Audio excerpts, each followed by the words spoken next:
Change your perception of what you're looking at, and everything changes. Hey, my name is Giorgio, and this is the How to Do Life podcast. If you've ever felt that no matter what you try, something is missing, then you're in the right place. My aim with this podcast is to begin filling in those blanks for you. So open your mind and get ready, because I'm about to show you an entirely different way to look at your life. And once you've seen it, you can't unsee it. So let's get started.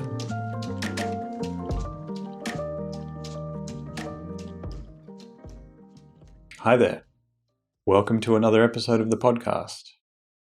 In this episode, we're going to be talking about why people hold on to anger and what the underlying reason might be for the anger and frustration that we hold on to in the first place. So let's just jump right in. What's very common for me to see in a lot of my consultations and in my group program is that a lot of people show up with anger unexpectedly. It's almost like there's a sense of anger that arises within you, and it seems to kind of come out of nowhere. You're not entirely sure why, but it fills you unexpectedly. Now, there's a reason for that. It's not actually random. It doesn't come out of nowhere. It's not like the weather, where the rain sweeps through and dumps a whole bunch of rain where you happen to be and then dissipates and you had no idea it was coming. That's not how emotions work, especially anger and frustration. Where these emotions come from are usually triggers. There's some kind of a trigger in our life that sets us off, that creates this kind of anger. And what I want to point you to and give you some insight into is what those triggers look like, so you understand what buttons are being pushed and why they're being pushed and who's pushing them, as opposed to feeling like there's some kind of puppet master up there just pulling strings on us and our emotional state, which is how it can feel sometimes. So let's get a little bit further into anger and frustration here. I've been seeing a lot of it, and sometimes it shows up on sessions. People feel angry and frustrated with me. And the only reason that takes place for a lot of people is for one main reason. And I want you to take note of this, especially for when you felt surges of anger and frustration in your own life. And that is that anger comes as a result of your expectations being unmet. I want you to think about that for a sec. When you experience anger, it's because you came into a particular scenario, a particular setting, with an expectation. And you were insistent on things unfolding according to whatever this expectation was. And then life, in that moment, i.e. people or the scenario, took the circumstances in a different direction to what your expectations were, and you weren't able to adapt and adjust your expectations to go in line with where things were going. And so you kind of become this fixed object while there's a lot of fluid around you. That makes things really difficult for you because everything else is trying to move in another direction, but you're staying fixed and you're digging your heels in. Now, if you get into an argument with somebody, what is that? That's two people being fixed. They're digging their heels in, both having an expectation of where they want things to go, what they want as a result of the argument, but nobody's really going to budge because you're both fixated on basically two different goals and two different intentions or outcomes. And so the argument just continues to escalate because neither person is getting what they want, i.e. whatever their expectation is. So anger and frustration comes from the expectation. Now, this is where things get really tricky for a lot of people, because ultimately the solution to resolving the anger and the frustration is to let go of the expectation. But then what happens there? We experience this doubt and this uncertainty that if I let go of my expectation, what's going to happen? I'm not going to get what I want. And so then I'm going to have to submit myself to all of the circumstances, give up on wanting anything, give up on having any desires or any intentions or anything like that, because, well, I just have to give in order to avoid frustration. And I can understand why you might be thinking that, and people have actually asked me questions along those lines, but that's not the case. when you study a lot of the brilliant minds throughout history, you'll find that they all work towards being able to let go. They're two really powerful and profound words when you put them together. Let go. Because sometimes we're holding on with such a tight grip to the things that we think we need or the things that we think we want. And because we're holding on so tightly, it becomes almost impossible to grasp and let in what might be the best thing for us, what might be a more aligned alternative, but we can't see it because we're coming in with our expectation. And so as we're getting these different things coming into our lives and we're feeling this sense of frustration because we're holding on to the way we think things are supposed to go, there's basically this huge gap between what you want and what you need, which is what you're getting. And that gap creates all that frustration and anger, along with many other emotions: anxiety, fear, guilt, shame, depression sometimes, sadness, grief, you name it. But it's this gap between these two, what you want and what you need, or what's happening in any given moment. And if you can't adapt, you become increasingly frustrated. But if you're able to let go and adapt to the circumstances, you then empower yourself to be able to actually change the scenario, and you're more likely to get what you want in instances like that. I know it's a bit of a Confucius, let go to get what you want, let go to get exactly what you're looking for kind of statement, but I found it to be true. I found it to be true in my own life. I found it to be true in all the consultations that I've done. When people have shown up with the frustration saying, this is what I want, and it's going in a different direction, the first thing I target is helping them let go of what they think they want.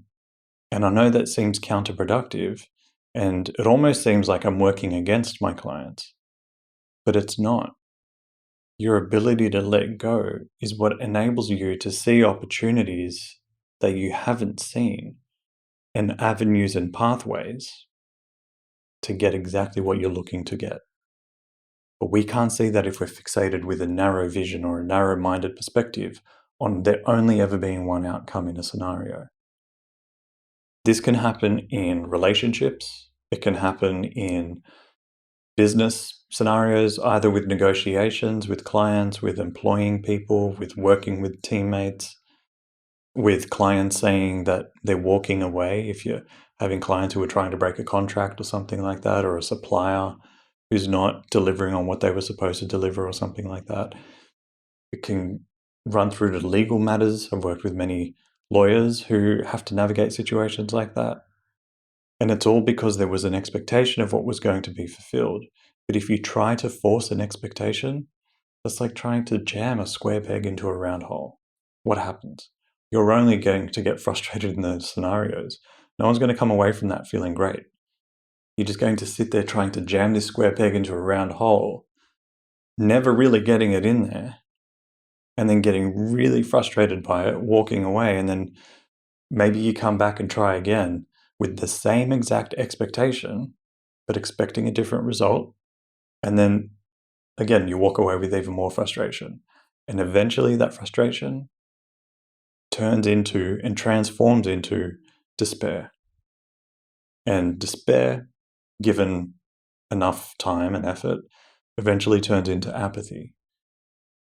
And the thought process becomes, if in doubt, why bother? What's the point? Why should I even try anymore? All of that whole process, given enough time, is simply the result of having an expectation and not being able to adapt to scenarios that were differing to what your expectation was.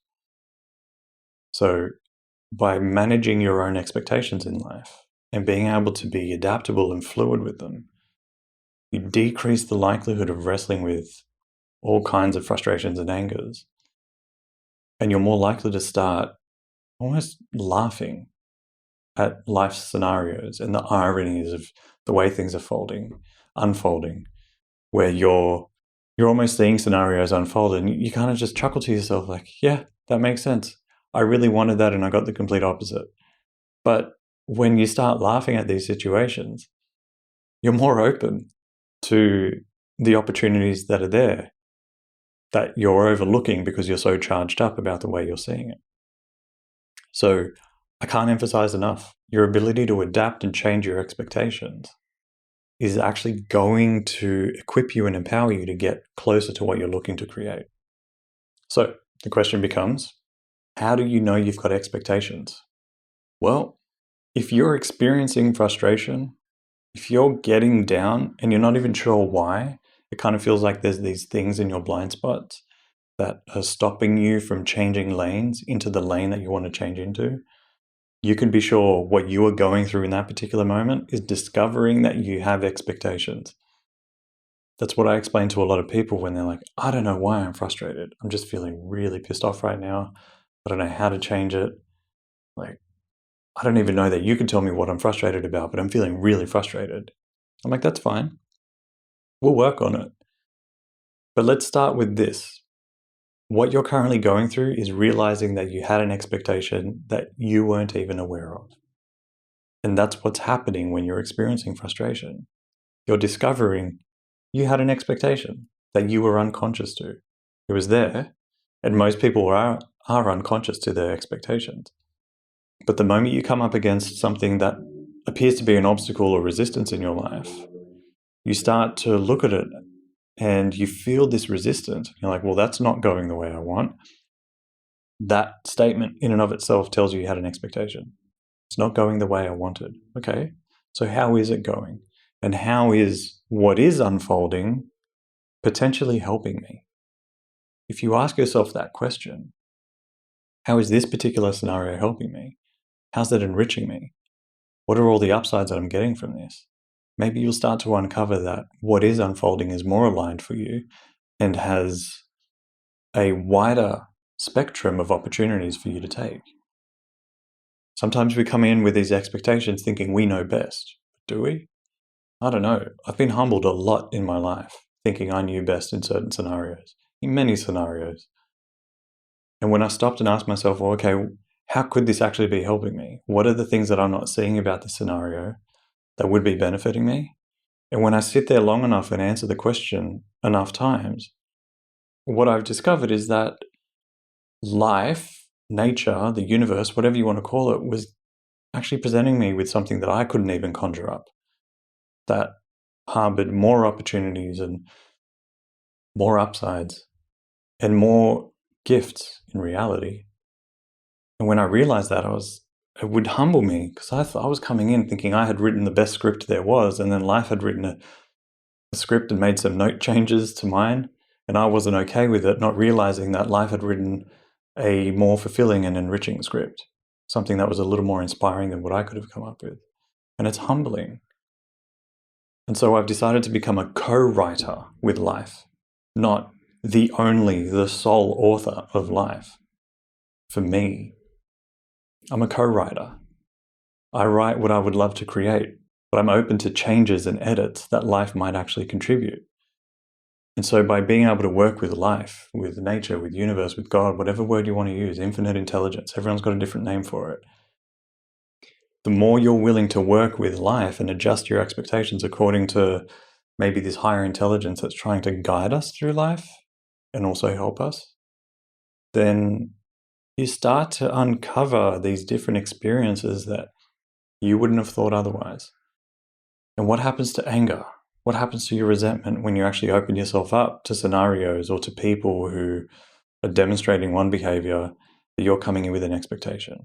Well, your anger and resentment dissolves. The moment you open up to what is and what is unfolding and what is happening with a humility and a gratitude and an appreciation for it, you can't experience anger and frustration at the same time as gratitude. Gratitude kind of suffocates the oxygen out of frustration and anger. And don't get me wrong, I'm not talking about Instagram, social media style gratitude. Genuine, deep-seated gratitude. And you know it's genuine because you can feel your heart open, as cliche as that sounds. You experience a sense of humility, not pride or arrogance, like you came up with it. You're proud of yourself, you're proud of this. No, just a humility to your co-writer. Like, wow, what an amazing contribution to my life. What an amazing contribution to my script, to my story. That's incredible. It's like being the head of a team and having a deep appreciation for all your team members, as opposed to just being appreciative and proud of yourself for leading them. When you're appreciative of the team members and all their contributions, you experience a different sense of unity and harmony with your team, i.e., life. So your anger and your frustration is coming from your expectations. If you're willing to first reflect, okay, I'm currently experiencing an abundance of frustration. I'm pissed off. I'm frustrated beyond belief. My blood is boiling and I want to drive my fist through something. Preferentially, don't go drive your fist through something. I'd rather you don't do that. It might be great for your physician because it keeps them in business, but it's not great for your hands, so don't do it. And don't go kicking anything as well. But what I do want you to do is once a lot of the anger has calmed down, it's kind of hard to do while it's in real time. But once you've stepped away from the scenario and you've calmed down, I want you to reflect, what was my expectation going into that scenario? What was going on? And what did I expect to happen? What was I insisting on and what was I forcing into the scenario to unfold? And compare that to what actually happened. Once you become aware of what your expectation is, you're now empowered to actually change it. Because if you can't see it, you can't change it. You can't change something that's in your blind spot because it's in your blind spot. But the moment you're aware that something's there and you bring it front and center, bang, all of a sudden you can change it. You can start to influence the change. I talk about this in a previous episode on dealing with mindset blocks. So becoming aware of what your expectation was, which was probably unconscious, is going to empower you to move forward and actually change your expectation. Then the next step is to ask yourself, how is what did happen helping me? How is it benefiting me? What are the upsides that I'm getting from it? How is this creating a scenario for me that I wouldn't have otherwise seen? What opportunities lie in this scenario that unfolded? How can I extract the most value from this experience? When you're asking yourself these different questions, you're prompting your mind to look for the opportunities, to look for the little nuggets of gold that are the gifts. And when you wake up to what that is and you widen your perspective, it stops looking like a shitty situation and you start seeing opportunity. It goes from looking like an uninspired dark cave to being a gold mine that no one else has discovered and no one else is utilizing. When you're able to dig through and chip through some of what's there, you'll start to reveal all these different little gold nuggets that were all there available for you to enrich your life with. But if you're looking over it and all you're seeing are walls of coal and dirt, you're going to write it off as inconsequential and invaluable in the sense that it has no value. Instead of depreciating it, you begin appreciating it. So use your anger and resentment not as a fuel for revenge, not as a way to hit back or retaliate, but as an opportunity for you to reflect. What were your expectations? Get clear on what that was. That one step, just becoming aware of what your expectations were, immediately starts to discharge the anger. And then if you start looking for the value of the experience and you start extracting the gratitude for it, well, that almost completely dissolves the anger and resentment and you enlighten yourself. You actually feel lighter walking away from it. I get caught out all the time. Things frustrate and anger me. To the surprise of some of my clients and students, they seem to think I'm incapable of experiencing frustration and anger, but I feel it. I get frustrated. Things don't go the way I thought they would. And that's the moment I realize that I had an expectation I wasn't aware of. So I use it as the opportunity to reflect. The moment I do, I start looking at what my expectation was. And sometimes being aware of it, either saying it out loud or writing it down, you almost immediately realize how irrational the expectation was. And you let go of it in that moment, just going, wow, why did I expect that? That's kind of crazy. The moment you let go of it, it's gone and you move on. So use your anger as this check engine light, getting you to pull over and reflect, whoa, what's going on here? The moment you let it go, you can pull back out onto the road and continue your journey with significantly less frustration and significantly less emotion about it. In fact, I'll leave you with this one analogy that I use a lot. These expectations that we have that fuel our sense of anger and frustration is kind of like when you jump in the car and you go for a drive, assuming you're a driver, and you're getting slowed down by a lot of traffic, or sometimes there's just one car for most of your journey that's in front of you that's getting in your way. But I want you to consider this. As much as you try to close the gap between you and the car in front of you to try and get them to go faster, we all know it doesn't work. No one moves faster that way. But as much as you try to do that, I want you to think about this. What were your expectations? Chances are you had the expectations that it was going to, or the expectation rather, that it was going to take you a certain amount of time to get wherever you were going. And you'll almost certainly find that you were expecting there to be no cars on the road. Everyone was going to be out of your way and you were going to get green lights the whole way through. This trip only needs to take me 15 minutes. And at the moment, I'm stuck behind this particular individual, or I keep getting stuck at an entire string of red lights, or I keep getting stuck behind someone that's really slow every time I overtake the next one, or there's somebody that's pulling over that's parking and they're slowing me down, and you just keep obstacle after obstacle after obstacle. Your expectation was probably that it was going to be a 15-minute journey, and you're not willing to change your expectation. You're insisting on it being 15 minutes, which is why you push. But what happens if you got in the car and you set the expectation mentally that it was going to take you 45 minutes to get there? Now, all of a sudden, if it takes you 30 minutes, that feels like a win. Or if it takes 20 minutes, it feels like a win. It's because of the expectation you set. So if you're willing to adjust your expectation, all of a sudden, your whole experience of that journey changes. So if it's an appointment or a meeting you're trying to get to and you're expecting, I've got a 15-minute window will be enough because the moment I get in the car, if I just genie my way through it, then I'll get there in 15 minutes, right? Well, no. What if you allow for 30 minutes? Chances are it'll take you 20 minutes to get there and without any frustration, and you've got 10 minutes in your pocket to reflect on previous frustrations or to listen to another podcast episode or whatever it might be. Consider your expectations. What did you expect? Ask yourself that. What did I expect? You'll be surprised by what you learn about yourself. So, I hope that was helpful.